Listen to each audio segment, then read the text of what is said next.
ချိန်9မိနစ်လောက်ရှိုံနဲ့ကြော်စားလို့ရတဲ့အမိုအဆက်ကြော်နည်းလေးကို sharing လုပ်ပေးချင်ပါတယ်ရှင်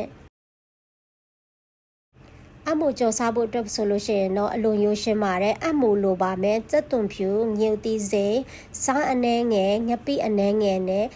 ရေအနှဲငယ်တို့ပဲလိုအပ်ပါမယ်ရှင်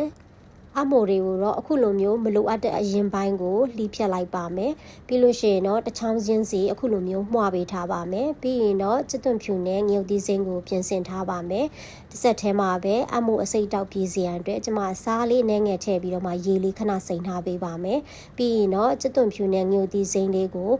ခွဲချမ်းလေးဖြစ်အောင်လို့အခုလိုမျိုးမညက်တညက်လေးထောင်းထားပေးပါမယ်ပြီးရင်တော့အမိုတွေကိုရေဆေးချလိုက်ပါမယ်နော်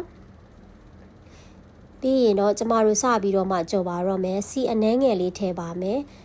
စီချက်ပြီဆိုလို့ရှိရင်တော့ထောင်းထားတဲ့စက်သွန်ဖြူနဲ့ငုပ်ဒီစိမ်းကိုထည့်ပြီးတော့ကြော်ပါမယ်နှံလေးမွေးလာပြီဆိုလို့ရှိရင်ငပိစိမ်းစားလေးနည်းနည်းလေးထည့်ပြီးတော့မှရောပြီးတော့မှကြော်ပါမယ်နော်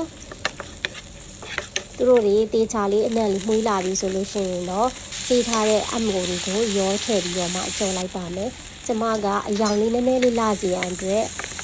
စနုံမုံလေးနည်းနည်းလေးထည့်အသုံးပြုပါတယ်เนาะအကယ်လို့မိမိကအဖြူရဲကြော်ချင်တယ်ဆိုလို့ရှိရင်လည်းရပါတယ်ပြီးရင်တော့အစားလေးနည်းနည်းနဲ့ရေနည်းနည်းလေးထည့်ပြီးတော့အုပ်ထားလိုက်ပါမယ်2မိနစ်3မိနစ်လောက်ကြော်ထားလိုက်ပြီးဆိုလို့ရှိရင်တော့ရပါပြီเนาะအခုဆိုလို့ရှိရင်တော့အရန်မှုေးပြီးတော့မှအရသာရှိတဲ့အမိုအဆက်ကြော်လေးကိုရရှိပါပြီရှင်